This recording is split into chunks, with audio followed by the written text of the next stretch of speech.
Nous sommes engagés publics. Bienvenue aux Engagés publics. Cette semaine, aux Engagés publics, on reçoit Jean-Pierre Després. Salut Jean-Pierre. Bonjour Denis. Ça fait plaisir de te revoir après toutes ces années.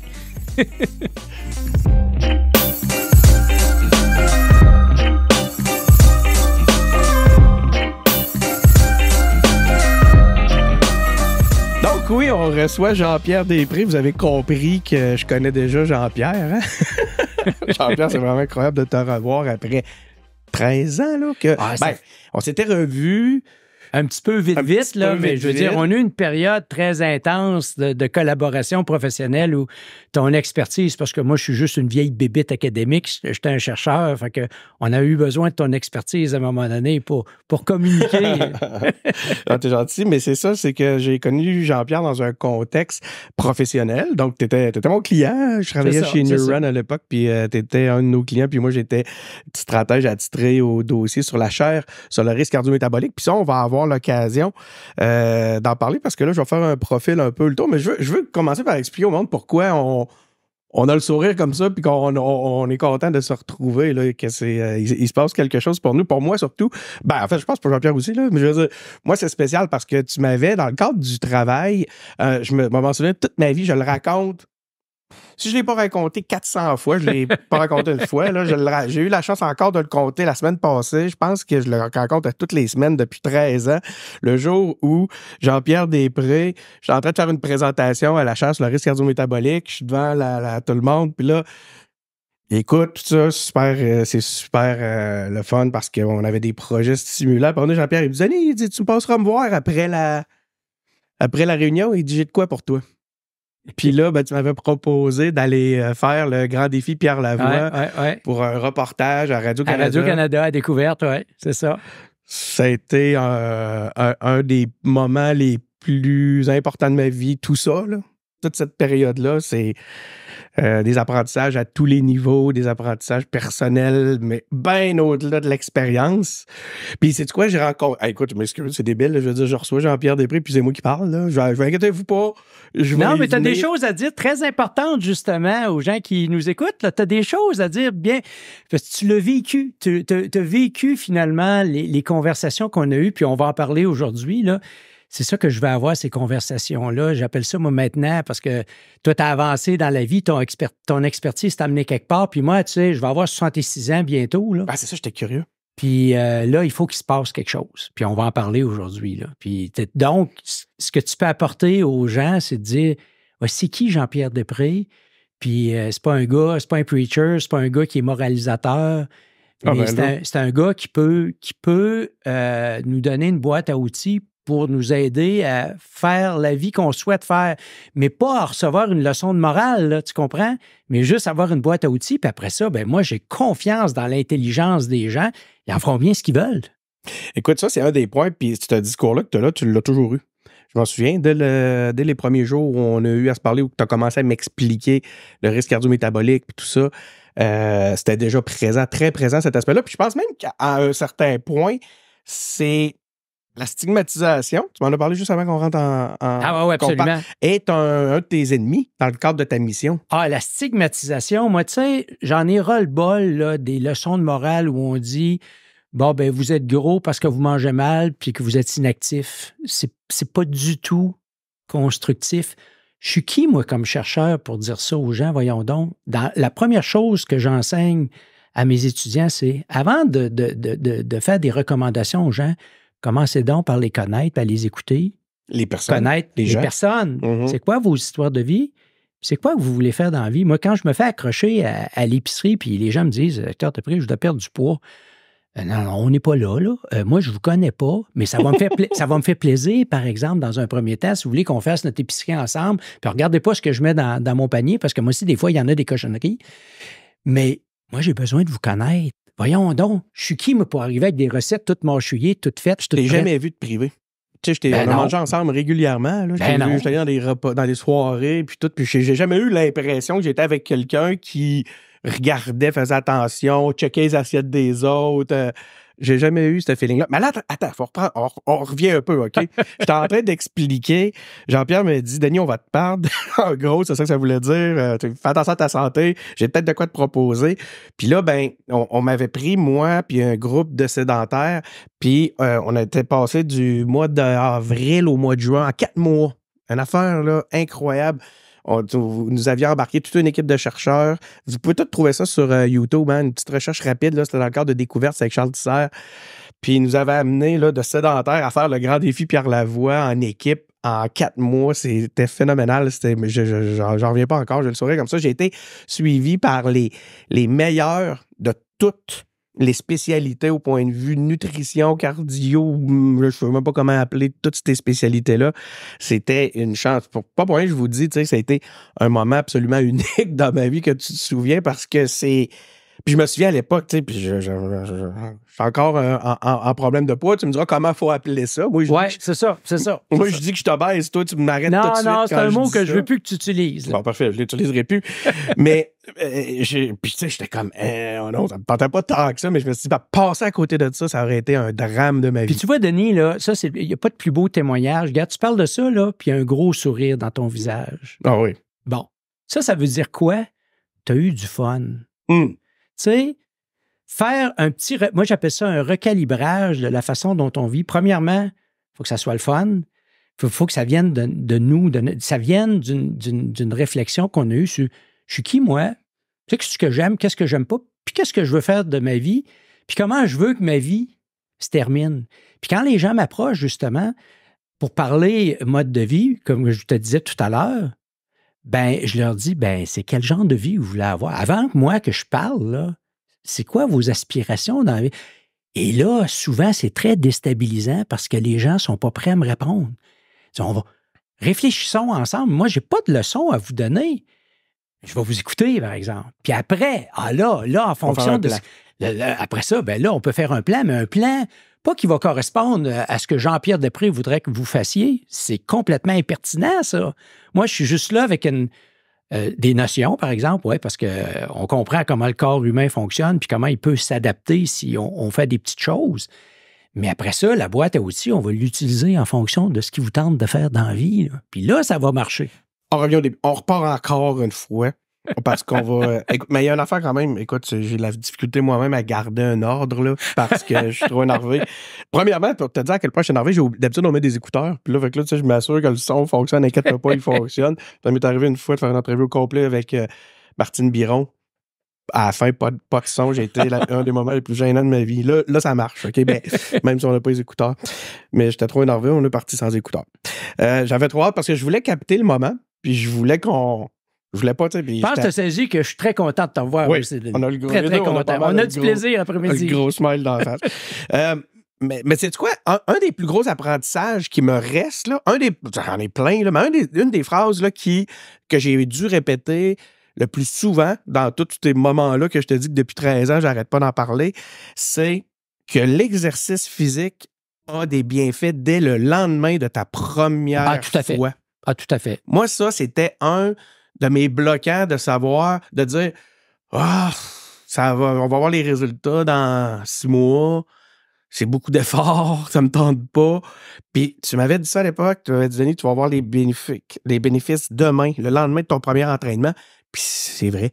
Soyez attentif. Non seulement tu as les bénéfices immédiats pour des raisons que j'explique dans un ouvrage dont on va parler tantôt, mais l'activité physique aussi fait la même affaire. Alors, cette fois-là, tu avais fait une randonnée de vélo, puis tout de suite, cette randonnée de vélo-là, ça a allumé un paquet de choses dans ton corps qui ont eu des effets bénéfiques, non seulement sur ta santé physique, mais déjà sur la santé de ton cerveau. Mais ça, tu peux avoir ça aussi, à aller prendre une marche dans le quartier d'une demi-heure, 3/4 d'heure. Tu vas retirer aussi, peut-être pas avec la même intensité, mais tu vas retirer ça immédiatement, avant même qu'il commence à y avoir des adaptations. Puis ça, c'est pas suffisamment souligné non plus. C'est ça, ce que tu nous dis, c'est que là, moi, j'avais été faire une grosse randonnée à vélo. C'est obligé que ça soit aussi c'est ça, complexe. C'est pas nécessaire. Parce que dans toute cette série-là, on voulait expliquer aux gens, justement, parce que c'était nos découvertes à l'époque, tu sais, que l'obésité, c'est pas ce que vous pensez. Ce qui est dangereux, c'est d'être gras par en dedans. Puis on vous avait imagé, puis on avait montré toute la graisse que vous aviez à l'intérieur de votre abdomen. Intra-abdominale. La graisse viscérale. Et qu'on montrait qu'elle était mobilisée par l'exercice, parce qu'on a été parmi les premières équipes au monde à documenter ça. Puis ça, c'était pas connu. Puis maintenant, on est allé beaucoup plus loin que ça au cours des dernières années. Puis au point où là, on a une boîte à outils à offrir à la population, mais la boîte à outils, Denis adore sur les tablettes. Puis c'est pour ça que j'ai accepté ton invitation avec beaucoup, beaucoup de plaisir, non seulement de te retrouver, mais on a une histoire à raconter à la population. On va parler de toi un peu pour que les gens... Arrête pas de dire on revient en arrière. Faut que j'en parle. Faut commencer par te présenter un peu. Directeur scientifique de Vitam au centre de recherche. En fait, c'est le centre de recherche en santé durable. Tu pourras m'expliquer. C'est ça. Directeur scientifique, chaire internationale sur le risque cardio-métabolique de l'Université Laval. Nous, on s'est rencontrés dans ce contexte-là. Ouais. Moi, je faisais des mandats pour la chaire. Professeur titulaire, mais là, c'est parce qu'il y en a tellement des trucs, je ne saurais pas tout. C'est pas tellement important. Tu sais, ce qui est important, c'est que je suis un vieux prof qui a fait 38 ans. Ça fait 38 ans que je suis professeur-chercheur à l'Université Laval. 38 ans, là? Ça fait 38 ans. Dans ma 38e année. Puis là, je suis un petit peu tanné. Il faut qu'il se passe de quoi. De quoi t'es tanné? Je suis tanné. Garde tes impôts, puis mes impôts, puis les impôts de tout le monde. C'est 62 milliards qui est consacré à la gestion de la maladie. OK? Puis là, on a un processus où on va passer à une nouvelle organisation, l'Agence Santé Québec. On est dans une phase de transition. Puis ça, c'est bien correct. On se comprend que gérer la maladie, c'est très, très important. Mais comme société, pas besoin d'être un actuaire puis un génie en actuariat pour prédire que là, si on reste dans ce modèle classique-là où on attend que les gens développent des maladies chroniques de société, et encore une fois, je ne suis pas moralisateur là-dessus, mais quand tu as 1 million de personnes au Québec qui vivent avec le diabète de type 2 ou qui sont à risque de le devenir, tu dis c'est parce qu'on s'est configuré un modèle socio-économique qui n'est pas compatible avec la santé humaine. Puis on est juste en ce moment à réfléchir, comment on va prendre plus en charge cette population-là vieillissante. Puis là, ça nous coûte 62 milliards, mais ça va être 64, 65, 70. C'est un gouffre financier. Je pense que la dernière fois qu'on s'est parlé, puis là, je te parle pas de 13 ans, c'était 50 milliards. Là, tu m'arrives un matin avec 62. C'est ça, on est à 62 milliards, mais ça va être 64, 60. Tu sais, c'est un gouffre financier sans fond. Puis là, ça, gérer la maladie. Oui. Puis là, je vais le dire, puis je sais que tu m'enregistres, là, mais je le dis avec beaucoup de respect pour M. Dubé. Il est le ministre de la gestion de la maladie. On va probablement avoir bientôt. Vous le saluerez, puis vous lui direz que j'ai beaucoup de respect pour lui, mais il gère la maladie. Tu peux lui dire, ta caméra. Il gère la maladie. Ouais. Et donc, est-ce qu'on peut, quand on est rendu à 62 milliards, se dire, on va mettre un petit peu d'argent de côté pour avoir, puis c'est ça que je fais, puis c'est pour ça que j'ai décidé en octobre dernier de publier un livre qui s'appelle « La révolution active de la gestion la gestion de la maladie à la promotion de la santé ». Puis ça, Denis, je tiens à dire en passant que je ne retire aucune redevance de la vente de ce livre-là. Je ne veux pas faire d'argent avec. Tu ne feras pas d'argent aujourd'hui parce que tu me l'as proposé de me le donner. Je vais te le donner, je vais te le dédicacer. Puis en plus, sais-tu quoi? C'est que la copie que je vais te donner, je l'ai payée de ma poche. Est-ce que je vais l'accepter avec plaisir? Moi, juste. J'aurais aucune vergogne à. Non, absolument. C'est parce que sans ça, ça dénature. Tu comprends? Ça, c'est un peu une bouteille que j'envoie à la mer. Je dis aux gens là-dedans, encore une fois, voici le vieux prof, là, après 30 quelques années. Saviez-vous que. Voici l'histoire, puis tu en connais un petit peu, là, parce qu'on a eu l'opportunité de travailler ensemble à un moment donné. Alors, saviez-vous que... donc, c'est une bouteille que j'ai lancée à la mer. Puis là, depuis la publication en octobre dernier, il y a des milliers de bouteilles qui reviennent. Les gens me disent, on ne savait pas. Encore? On ne savait pas. Non, puis je pourrais te donner des exemples très, très complets, puis je l'explique en détail dans le bouquin. Les gens ne savaient pas que finalement, l'indice de masse corporelle, le fameux poids santé, c'est un concept qui est complètement dépassé. La façon dont... tu sais quoi, moi aussi, je l'ai appris tantôt, malgré tout ce que tu as pu m'apprendre. Je pensais que ça, c'était encore dans l'équation. Je sais que le tour de taille... Bon, toi, tu es au courant de l'importance du tour de taille, mais là-dedans, je dis, saviez-vous que le tour de taille, c'est un signe vital? indépendamment de votre poids santé, plus votre tour de taille est élevé dans n'importe quelle catégorie de poids, plus le tour de taille est élevé, plus vous êtes à risque de développer des maladies puis d'en mourir. Bien, comment se fait-il? Comment se fait-il, Denis? On est en 2024.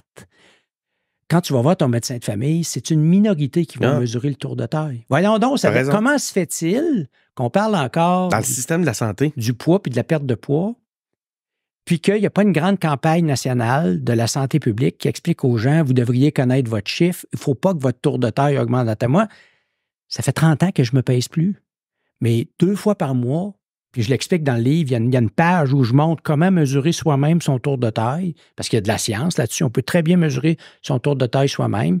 Bien moi, à tous les 2 semaines, je mesure mon tour de taille, puis je ne veux pas que mon tour de taille augmente. Puis tu le sais, tu l'as vécu, quand on se met à faire de l'activité physique, de l'exercice, on peut perdre du tour de taille, on peut perdre du bedon, puis on peut prendre un petit peu de muscle parce que là... le poids change. Alors, le poids... C'est décourageant. Et on a publié ça. Là. C'est de la science. Elle est disponible, cette science-là. Oui, des fois, si vous faites de l'exercice, de l'activité physique, vous allez perdre un peu de poids, mais il peut arriver aussi que votre forme va carrément changer. Vous allez perdre du tour de taille, vous allez prendre un peu de muscle, puis si le pèse personne, ça paraîtra pratiquement pas. Alors déjà, quand on dit aux gens... Vous avez un diagnostic d'obésité, il faudrait perdre du poids. Bien, c'est pas comme ça qu'il faut dire ça. Vous avez une forme d'adiposité, OK? Vous avez un tour de taille tel que là, soit que vous l'avez, vous êtes à risque de développer ce qu'on appelle les maladies chroniques de société. Vous pouvez faire de l'hypertension, des problèmes dans le transport du cholestérol sanguin, du diabète de type 2, de l'apnée du sommeil. On a montré que l'obésité viscérale, justement abdominale, c'est un facteur de risque pour le déclin cognitif, pour la démence. Alors moi, Denis, j'ai bien plus peur de faire un accident vasculaire cérébral puis de perdre mes fonctions cognitives que de faire un infarctus. Si je fais un infarctus cet après-midi, tu vas appeler le 911, je vais être à l'Institut de cardiologie dans une demi-heure. Dans 45 minutes, je vais être sur la table de cathétérisme. Il y a un cardiologue qui va aller me passer un guide, il va aller voir, il va dire « Jean-Pierre, tu as une coupe de coronaire bouchée, on va y déboucher, mettre un ballon, on va mettre de la broche là-dedans, des tuteurs. » Puis là, je vais dire à un ex-collègue, parce que je ne suis plus à l'Institut de cardiologie, j'ai plus mal. OK? Mais ça... Si je perds ça, je ne suis plus capable de t'expliquer ce qui me passionne en ce moment, puis ce que je veux faire dans les 10-15 prochaines années, je l'espère, laisser un Québec en meilleure santé. Ben écoute, ça m'amène sur le terrain de l'engagement. Hein, pour ceux, on est habitué ici aux engagés publics. C'est dans le titre. On valorise l'engagement en société. La plupart du temps, on a des invités qui viennent du milieu politique, mais on a aussi des gens comme toi qui ont un engagement, qui ont fait de leur vie un engagement. Mais là, je t'écoute à matin, puis c'est dans les premières choses que tu m'as dit quand je t'ai rencontré. C'est des choses que je t'ai entendu répéter à maintes et maintes et maintes. Mais vous pouvez même pas savoir, là, quand je vous dis, Jean-Pierre Després, t'es-tu tanné de dire ça tout le temps? Parce que tu dois avoir un certain découragement de te retrouver, je te le demande, c'est une question, te retrouver après 38 ans encore à être en train de réexpliquer ça puis pas être satisfait des résultats de ce que tu vois comme changements sociaux, comme changements dans le système de santé, par exemple. Ben, je te dirais que dans un premier temps, il faut rester en forme parce que si tu veux être dans la face du monde tout le temps, il faut que tu aies la forme physique pour être... Non, c'est clair. Et ça, tu sais, comme je te disais tantôt, moi, je suis une vieille bébite académique. Ça fait 38 ans qu'on crée du savoir. Puis ce qui me désole le plus, c'est que ce savoir-là, tu le sais, j'ai voyagé beaucoup, puis là, j'ai ralenti beaucoup les voyages parce que là, il faut sauver la planète. Mais tu sais, moi, j'ai été invité partout dans le monde à parler de tour de taille, à parler justement de l'importance de mesurer des signes vitaux du mode de vie. Puis c'est pour ça que j'en parle dans le livre La Révolution active. Je me souviens quand tu avais été lancé l'application mobile, une des premières applications. Absolument, tu sais, alors... En Argentine. Ah oui, ces notions-là sont utilisées, regarde, au Japon, sont utilisées en Corée du Sud. Je retourne en Corée du Sud parce que j'avais dit non, finalement, je vais y aller. Mais savais-tu qu'en Corée du Sud, les 23 millions de Sud-Coréens adultes, le tour de taille est mesuré, puis ils ont publié ces résultats-là. Ils ont montré que chez 23 millions de Sud-Coréens, encore une fois, indépendamment du fameux poids santé, à l'intérieur de toutes les catégories de poids, plus le tour de taille des Sud-Coréens est élevé, plus ils sont malades, puis plus ils meurent prématurément. Regarde, eux autres qui ont des campagnes de santé publique. Ces notions-là, ça a été fait au Québec, à Québec. C'est ça qui est le plus insultant. Nul n'est prophète en son pays. C'est pas utilisé ici. Mais justement, c'est que là, t'es encore... Là, t'es dans mon sous-sol. T'es rendu dans mon sous-sol à venir répéter ça. Ben oui. Mais pourquoi tu penses que je suis ici? Parce que quand tu m'as invité, j'ai dit, moi, je veux revoir Denis. Je veux prendre de ses nouvelles. Mais tu vois, garde, tu discutes avec des gens influents. Moi, je vais être dans la face de tout le monde, bien humblement. Ah, ben là, je te confirme que en ce moment, des journalistes écoutent, des politiciens t'écoutent, du personnel de cabinet t'écoute, des gens en firme de relations publiques t'écoutent. Puis là, tous les geeks puis les leaders d'opinion qui puis là, regardez, là, c'est pour ça que j'ai appelé le livre « La révolution active ». Bon, la santé, puis ce que j'explique là-dedans, puis c'est pour ça, d'ailleurs, que j'ai quitté. Mes laboratoires sont encore à l'Institut universitaire de cardiologie et pneumologie, mais là, j'ai parti à un nouveau centre de recherche qui s'appelle Vitam, Centre de recherche sur la santé durable. Parle-nous de Vitam. Ouais. Moi, je suis curieux de ça. Alors, Vitam, c'est encore une fois, c'est un défi qu'on relève de dire, il faut passer de la gestion de la maladie à la promotion de la santé. Puis la santé, nos trajectoires de vie en santé malade, c'est notre mode de vie, c'est nos milieux de vie, c'est nos environnements. C'est l'air qu'on respire, la qualité de l'eau qu'on boit, tout ça. Et de ça émané le concept de santé durable. Qu'est-ce que c'est la santé durable? On avait travaillé pendant un certain nombre d'années avec des collègues universitaires à se donner une définition que je te répéterai même pas, tu vas comprendre pourquoi. Parce que c'était une définition qui venait de leaders du milieu académique, un peu académique, scientifique. On commençait à jaser de ça avec les citoyens. Ils m'ont dit, « On ne comprend pas. » Là, on a travaillé avec les citoyens à se donner une définition qui allait embrasser. Puis là, je vais te répéter. La santé durable, c'est un esprit sain dans un corps sain, dans un milieu de vie, des environnements sains sur une planète en santé. Je la répète tranquillement. Un esprit sain dans un corps sain. Là, tu dis qu'il y a plein de gens qui nous écoutent, là. Monsieur le ministre de l'Éducation, pensez-vous que vous faites des esprits sains dans un corps sain au Québec, à part les jeunes qui sont dans le sport-études? Non, on fait des têtes pleines dans des corps sédentaires, inactifs et malades. Ça coûte 62 milliards en ce moment, là. Alors, regardez bien ça aller, parce que la prochaine génération... Puis en plus, toi, tu as peut-être fait ça aussi à ton âge. Quand tu étais au secondaire, as-tu fait le test navette, le test des BIP? Ça te dit-tu quelque chose, ça? Oui, vaguement. Bon, ça, c'est un test de terrain qui permet de mesurer ce qu'on devrait savoir chez tous les Québécois, les Québécoises, ce qu'on appelle, j'explique dans le livre, la condition cardio-respiratoire. C'est quoi la condition cardio-respiratoire?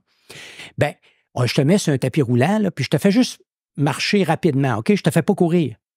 Tu es essoufflé, ta fréquence cardiaque augmente de façon exagérée, tu n'es pas en forme. Ça, science à l'appui, plein d'études dans le monde, j'ai des milliers de personnes suivies dans le temps, ont montré que c'est bien plus... Être en mauvaise condition cardio-respiratoire, c'est bien plus dangereux que faire du cholestérol, l'hypertension ou du diabète. OK? Bon. Alors, le test des BIP navettes est un excellent test de terrain pour mesurer la condition cardio-respiratoire de nos enfants, de nos adolescents.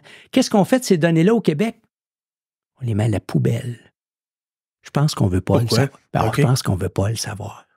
On ne veut pas le savoir. Alors, il y a 2600 ans, les philosophes grecs prodiguaient leur enseignement dans des gymnases, à proximité des gymnases. Ils n'avaient pas de science dans ce temps-là, mais ils avaient compris que pour faire des bonnes têtes, ça prend des corps qui bougent en santé. C'est ça quoi on est en 2024, Denis. On est en 2024.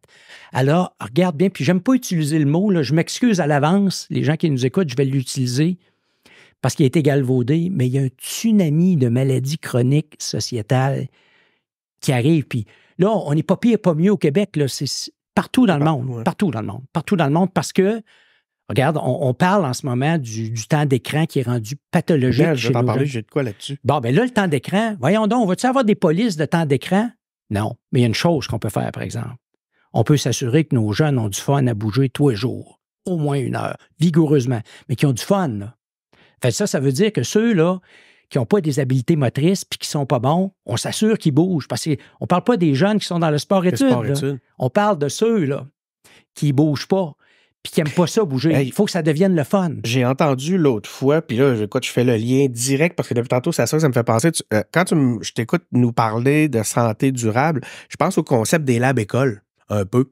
Parce que, puis je me demande même s'il ne manque pas un 4e joueur là-dedans, mais en tout cas, tu connais Pierre Lavoie. Oh, oui, on connaît très, très bien Pierre. Oui. Bon, un architecte, un promoteur de la santé puis de l'exercice, Pierre Lavoie, un athlète, puis Ricardo qui vient nous parler de bouffe, j'imagine, à travers tout ça.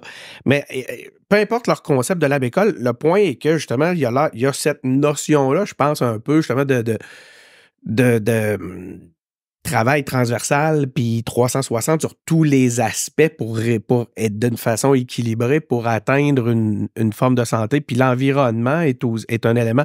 Quand je parle d'environnement, c'est oui, l'environnement avec le grand E, si je peux dire, mais aussi notre environnement immédiat dans lequel on vit est un élément important de cette santé-là. Quand il nous racontait tout ça, Pierre Lavoie, il nous disait que, justement, les parcours là, spécialisés, comment tu l'appelles? Le sport-études. Il dit que ça, au final, ça amène pas un si ça, Pierre a parfaitement raison. Quand on regarde ce qui se passe dans le monde, là, ce qu'on veut, c'est exposer.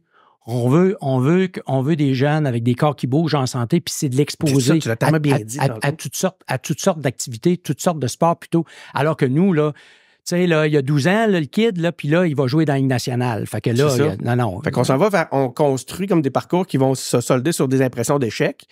Pendant ce temps-là, t'en as toute une majorité qui, elle, n'a pas bougé. Non, c'est ça. C'est un peu ça qu'il nous disait. Ça d'une part, puis encore une fois, ben, c'est sûr que le concept de Lab École, il est intéressant. Mais moi, je pense en ce moment à l'état de nos... Moi, j'étais un produit de l'éducation publique, là.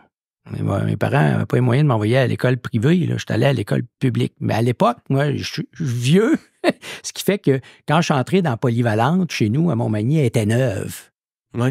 Puis avec des profs tout neufs. C'était Noël. Tu comprends? C'était agréable. Mais maintenant, allez voir l'état de nos écoles publiques, mais c'est pitoyable. Nos écoles publiques pourraient devenir, je caresse le rêve, moi, d'en faire des épicentres de promotion de la santé durable. Ça peut devenir des centres communautaires. Mais le problème, c'est qu'on réfléchit, on a des actions en silo. Fait que moi, la santé durable, Denis, j'appelle ça, c'est un projet de société, c'est un projet socio-économique. C'est pas un projet d'écolo, là, tu sais, qu'il faut sauver la planète. C'est correct, ça, sauver, mais c'est bien plus que ça. Tu sais, tu dis... Pour avoir voyagé beaucoup et avoir été dans des pays qui sont tout petits où on nurture chaque petit pied carré, mètre carré de terre parce qu'il faut la protéger. Au Québec, on a des espaces. Quand on regarde nos ressources naturelles, notre potentiel agricole, la qualité de l'eau puis de l'air pour le moment, là, il y a des places dans le monde que je nommerai pas où j'atterris, le ciel il est brun. Là, ça fait carrément peur. Là. Tu te dis, regarde, on ne va pas s'en sortir, le ciel il est brun, c'est fini. Mais ici, il est encore le temps de dire, on va devenir un endroit exceptionnel avec des environnements de vie exceptionnels, mais il faut les protéger. Alors, moi, j'étais un petit gars de Montmagny, puis je regarde les terres chez nous. Puis là, c'est pas un reproche que je fais encore une fois aux agriculteurs, mais on a besoin de les aider. Écoute, les agriculteurs, ils nous nourrissent, là. On a besoin de les aider. On veut des toits, on veut une éducation, on veut une alimentation saine. On a besoin de réfléchir en ce moment vite, là, mais pas se faire imposer des choses par des décideurs qui sortent d'une tour d'ivoire. Puis c'est ça, Vitam. Vitam, c'est démocratisons. Nous, on appelle ça faire avec plutôt que de faire pour. On a eu beaucoup de faire pour. Le fameux pour et par, peut-être? Là, c'est avec. Faisons avec les citoyens. Puis je dois t'avouer que j'ai beaucoup, ça nous donne beaucoup de satisfaction d'avoir, tu sais, ce qu'on fait là, on pourrait être autour d'un café cet après-midi, là, mais nous, on organise beaucoup d'événements, puis j'en fais beaucoup en ce moment. Hier soir, j'en faisais un, là. Mais moi, j'appelle ça des conversations citoyennes. Je dis aux gens, regardez, moi, je suis juste un chercheur. J'ai une histoire à vous raconter. Saviez-vous que? Puis c'est ça que je raconte là-dedans, là. Puis les gens disent, on ne savait pas. Comment ça se fait que personne ne nous parle de ça? Puis après, ils me disent, on fait quoi? Moi, je veux... C'est pas moi qui va vous dire ce qu'on fait. Mais par contre, on peut réfléchir ensemble. Puis il y a une pléiade d'experts, Denis. Il y a une pléiade d'experts qui ne demanderaient pas mieux que de faire œuvre utile si on nous donnait le mandat de réfléchir avec les citoyennes, les communautés. C'est quoi le Québec de demain qu'on veut bâtir? On peut-tu, s'il vous plaît, arrêter de réfléchir à notre place? Le Québec de demain, C'est au peuple québécois de décider. Puis des fois, on me dit, hey, tu parles comme un politicien. Ben là, c'est ça que je suis en train de me dire. Oui, mais peut-être, Denis, mais c'est pas de la politique partisane, tu comprends? C'est pas de la politique partisane. Puis sais-tu, le niveau de gouvernement qui comprend mieux ce dont je te parle cet après-midi, puis ça, je tiens à le souligner. Municipal. Oui, eux autres, ils ont tout compris. Je me rappellerai toujours quand j'avais été voir le maire Labaume à l'époque, parce que Vitam... Ben, je l'ai vu en photo avec lui. J'étais très, très content d'en voir. Puis là, je peux l'appeler Régis. Dans le temps, je l'appelais Monsieur le maire.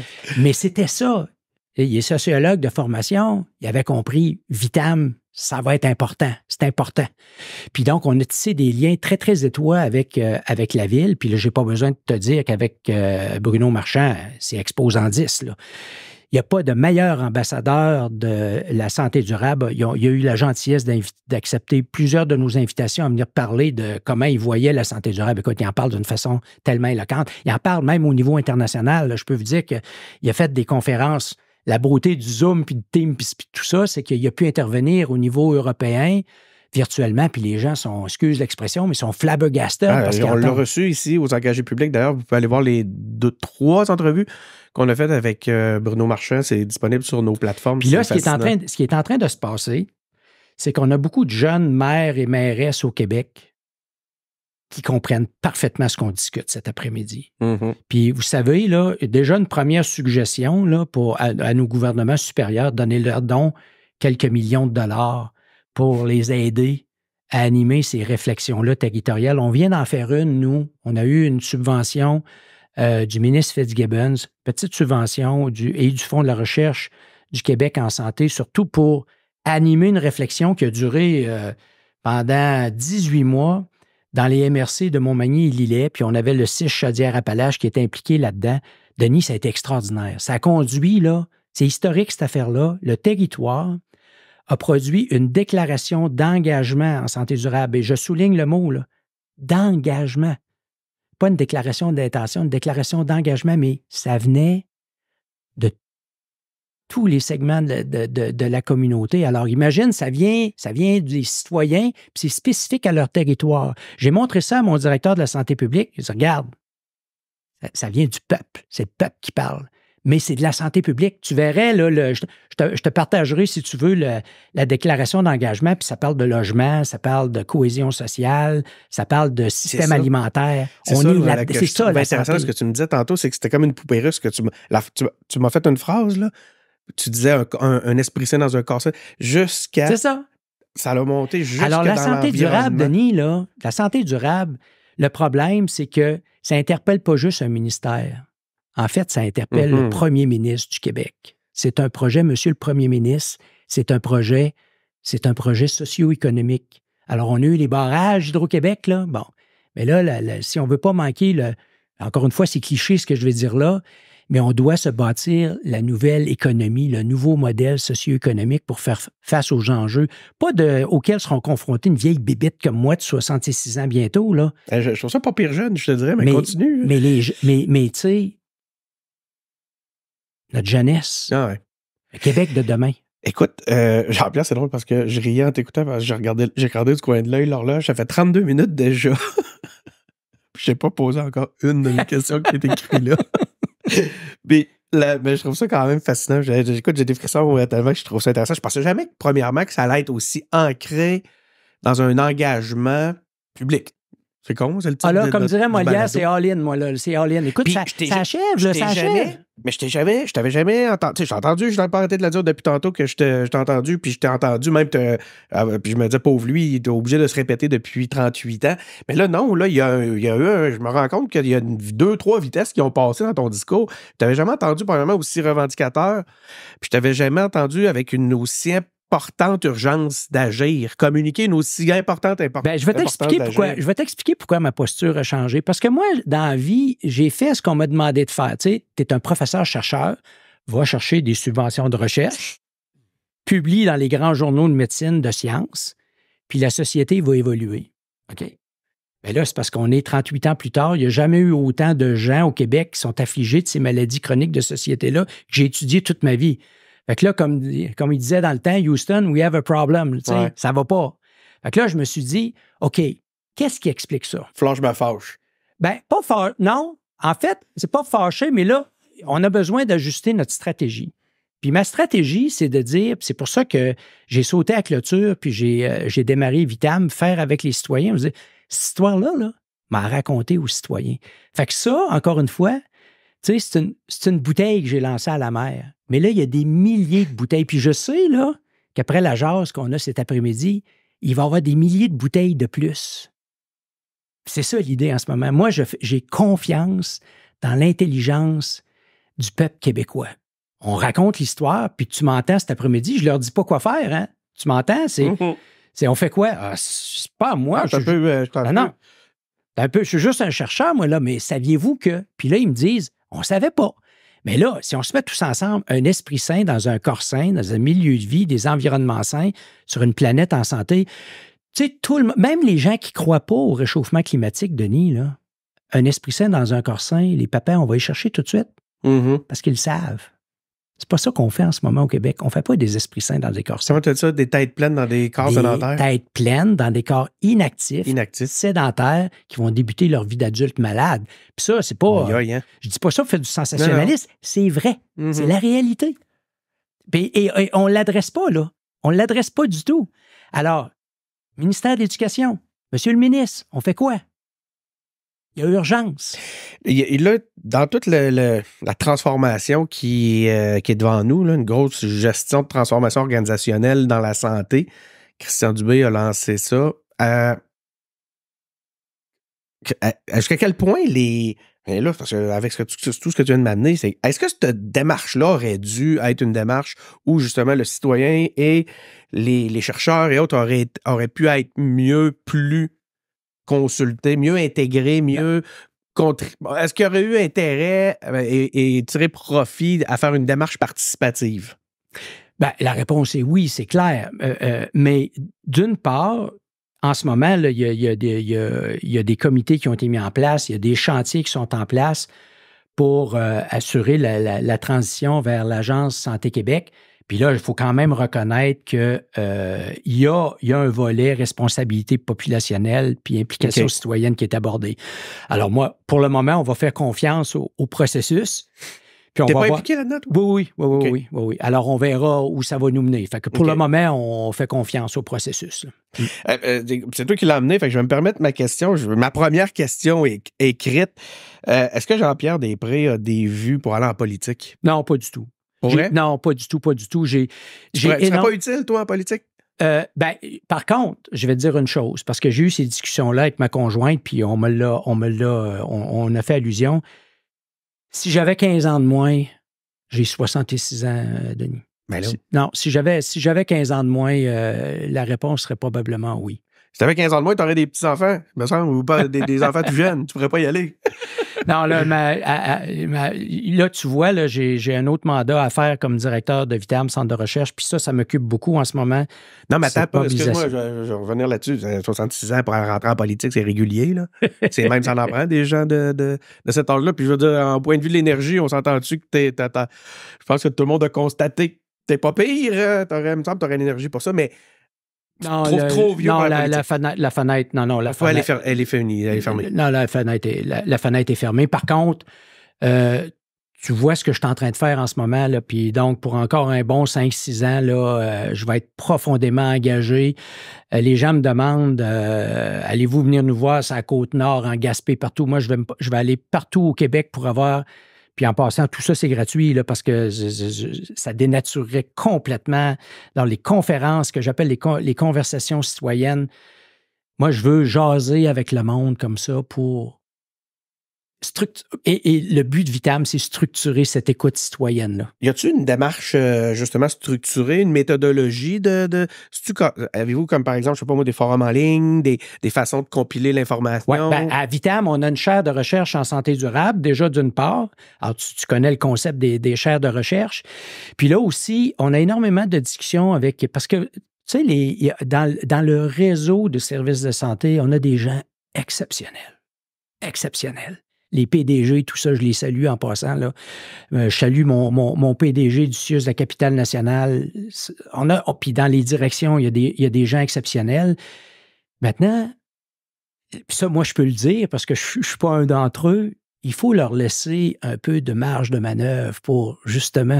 Il y aurait une volonté de structurer cette écoute citoyenne-là. Puis justement, dans les chantiers qui vont conduire à l'Agence Santé Québec, là, bien, il y a des possibilités de structurer l'écoute citoyenne. Là, je vais être un peu technique, comme par exemple... Oui, vas-y, on peut l'être. Dans les CIS puis les CIUS, en ce moment, ils ont créé un truc qui s'appelle les réseaux locaux de services.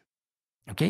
Où là, tu décentralises un peu le pouvoir, tu mets des directions sur des territoires pour se rapprocher, justement, des préoccupations du territoire. Mais tu vois, on est encore dans l'ancien paradigme réseaux locaux de services, RLS.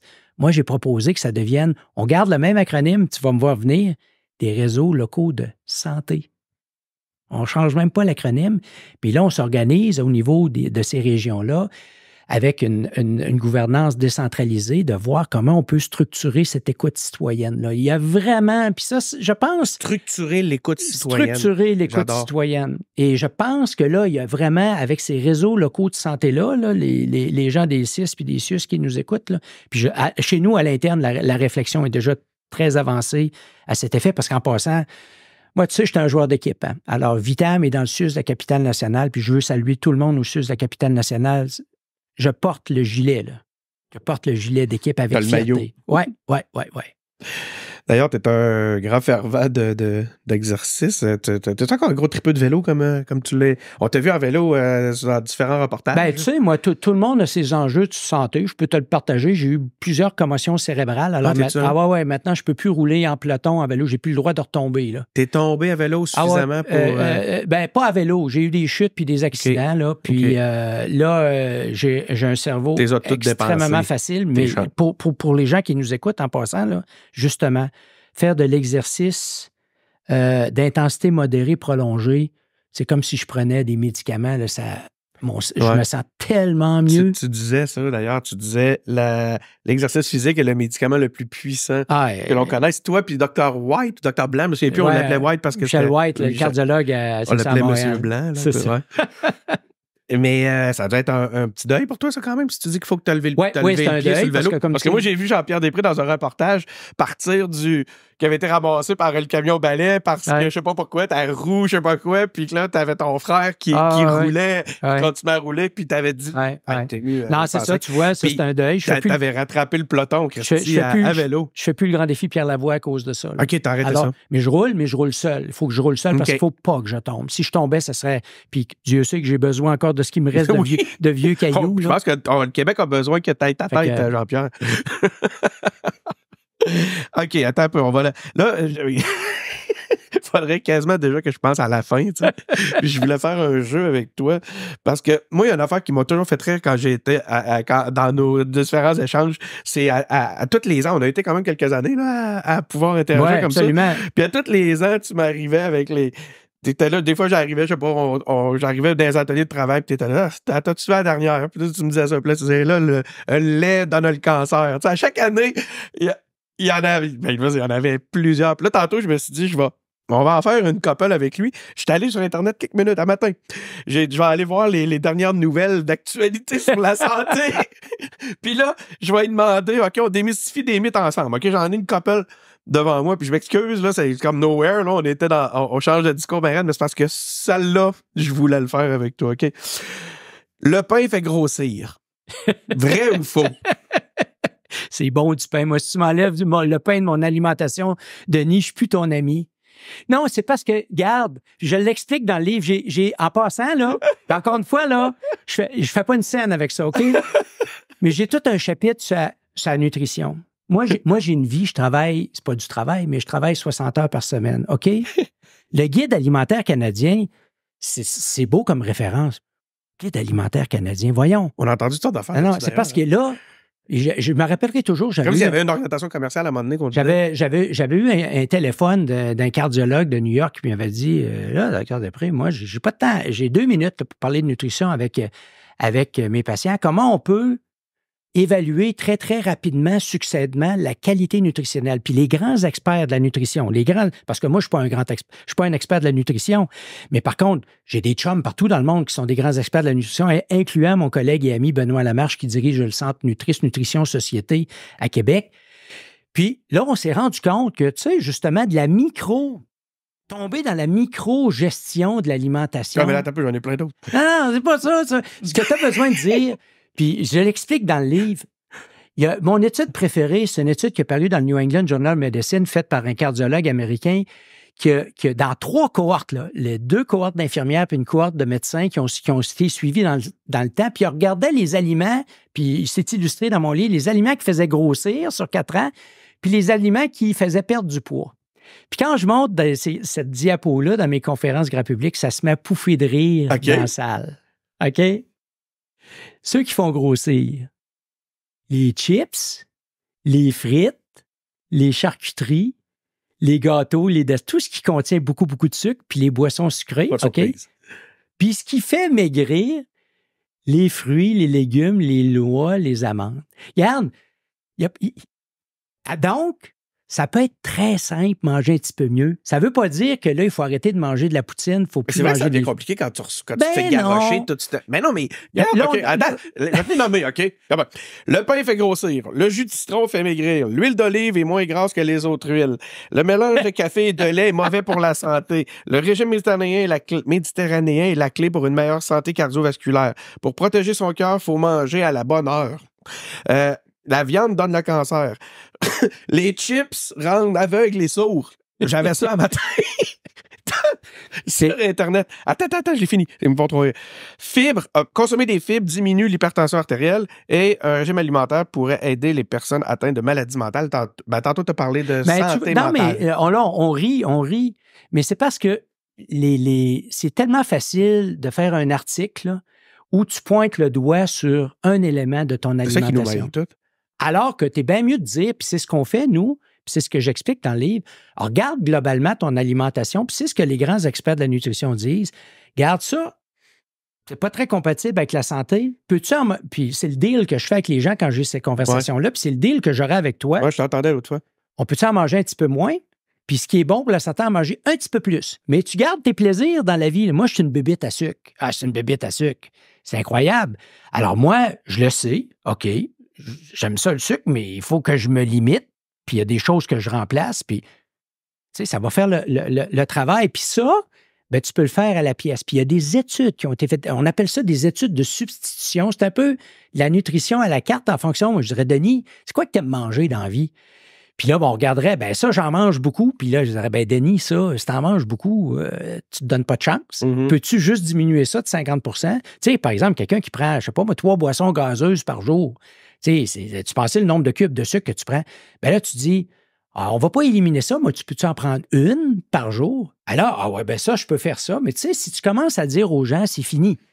Faut vivre comme des moines. Faut manger du foin. Tu vas t'éloigner de tout. C'est fini. Non, c'est parce que tu vas craquer. Tu sais, moi, tu t'offres pas. Tu sais, tantôt, quand tu me dis, là, ah ouais, c'est pas ce que j'étais dans le temps, Denis, sais-tu quoi? Je vais t'apprendre une grande vérité après-midi. Ça a duré 2 ans de ma vie. Ouais, mais là, je vais t'apprendre une grande vérité après-midi. T'es normal. C'est la chose la plus gentille qu'on m'a dit. Non, mais je dis ça à tout le monde. Ah, okay. Si tu savais le nombre de personnes. Ah là, c'est Després, j'ai rechuté. Je vous rassure, monsieur, madame, coupable. Vous êtes normal. Vous êtes normal. Voyons. J'en reviens tantôt, tu sais, le mode de vie qu'on s'est configuré, là, il est bourré de tentations. C'est bien plus facile d'être inactif, de ne pas faire d'activité physique. Tu sais, moi, mes enfants, je les fais pas faire du vélo dans la rue, là, ils vont se faire frapper. Voyons. Fait que là, tu sais, on a à réfléchir ensemble quels sont les petits gestes, les petites réorganisations de la façon dont on vit, nos systèmes alimentaires, tout ça, qui vont avoir des impacts sur notre vie, mais il faut qu'on rende les comportements compatibles avec la santé, des comportements plus faciles à adopter. Voyons, les tentations sont partout. C'est pour ça que le municipal est important. Ben oui, mais les gouvernements de proximité, ils l'ont compris, ça. Donc, t'es normal. Je suis content. Je suis content de le savoir, comme je te dis. C'est le plus beau compliment qu'on m'a fait cette année. OK. Mais là, ça marche pas, mon affaire. Parce que là, on est rendu à Cube. Hein? On est à Cube Télé. Fait que là, j'ai un format, moi, à cette heure. Avant, j'aurais pu te parler 1h40. Ce qu'on va faire en place, c'est que je vais te réinviter. Mais on a encore quelques minutes, OK? Puis, écoute, là, j'hésite entre 2 choses. Un sujet qui fâche, qui va peut-être nous mettre dans le trouble, puis l'Ozempic.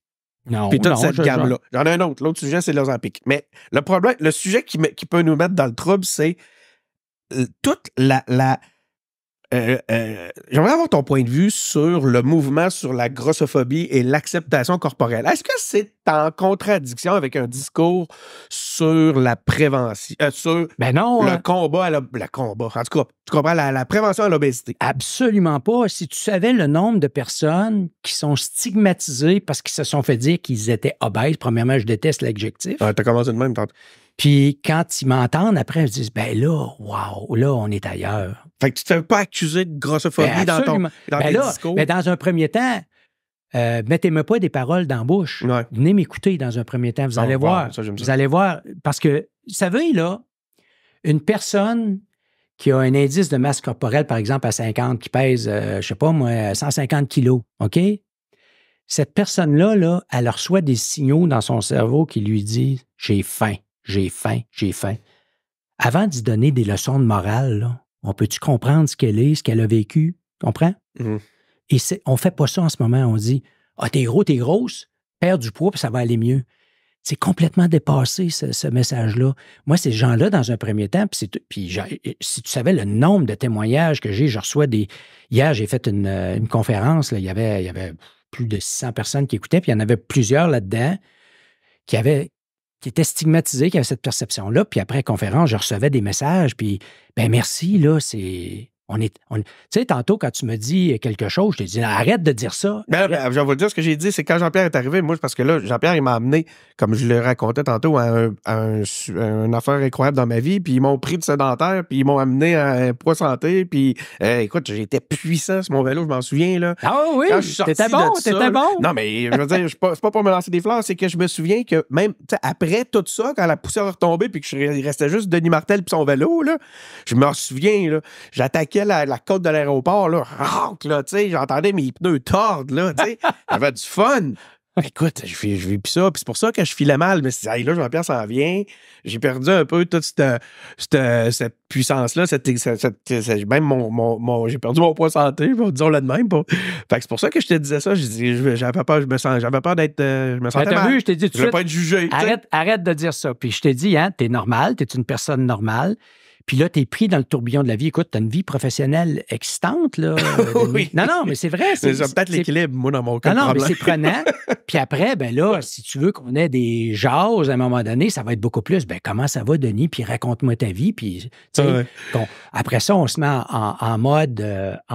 mais il faut se mettre en mode écoute dans un premier temps. Penses-tu qu'en ce moment, dans un système où les professionnels de la santé, puis c'est pas un reproche que je fais aux médecins, là. Non. Ils se font dire, vois des patients. Tu peux même pas savoir. Penses-tu qu'on a le temps d'avoir des jases comme ça? Mais ça, maintenant, on a une pléiade de kinésiologues, de nutritionnistes à qui j'enseigne. Je leur dis, là, les leçons de morale, on n'en a rien à cirer. La première chose que vous avez de l'expertise, mais la première chose que vous allez faire, c'est écouter. Parce que les gens, ils ont plein de choses à vous raconter, puis vous allez comprendre. Quand on comprend les trajectoires de vie, que je te disais tantôt, les motivations, puis tout ça, bien après ça, on ajuste la conversation, parce que oui, on a une boîte à outils, mais arrêtez de juger, s'il vous plaît. Arrêtez de juger. OK.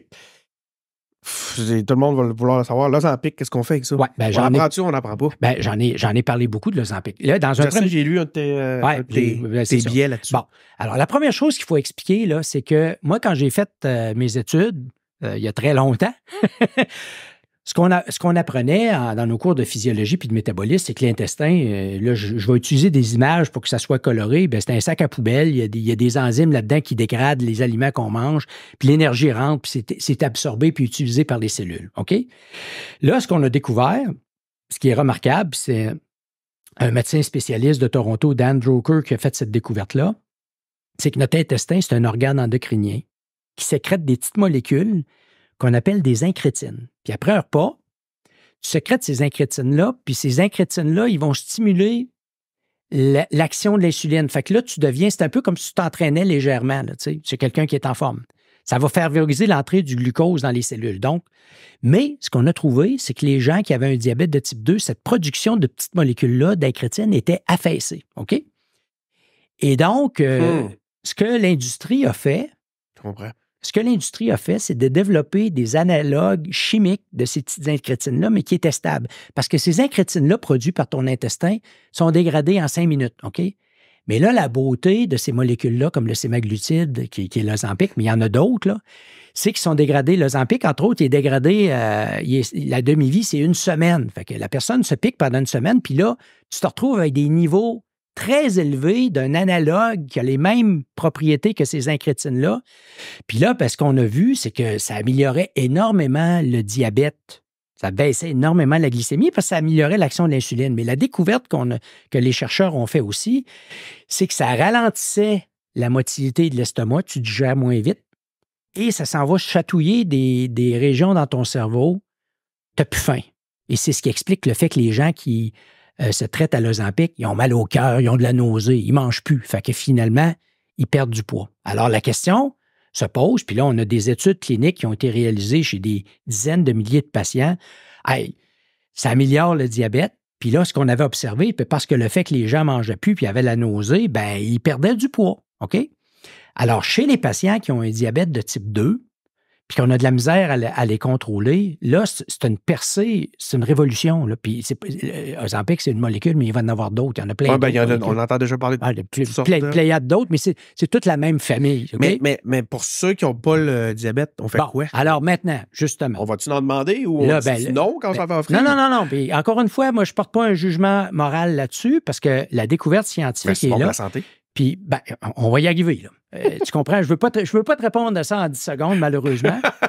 Là, après, on a fait des études où on l'a donné chez des gens qui avaient de l'obésité.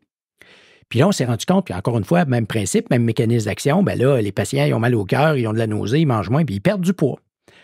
Alors là, ces études-là, là, ça a fait sensation. Puis là, il y a des vedettes à Hollywood qui se sont mis à prendre ça, OK, pour simplement perdre du poids.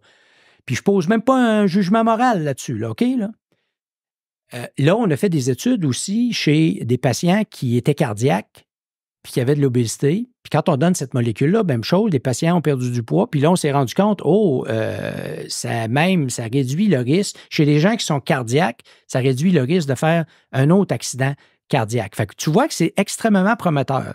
Maintenant, ces molécules-là, ça coûte cher.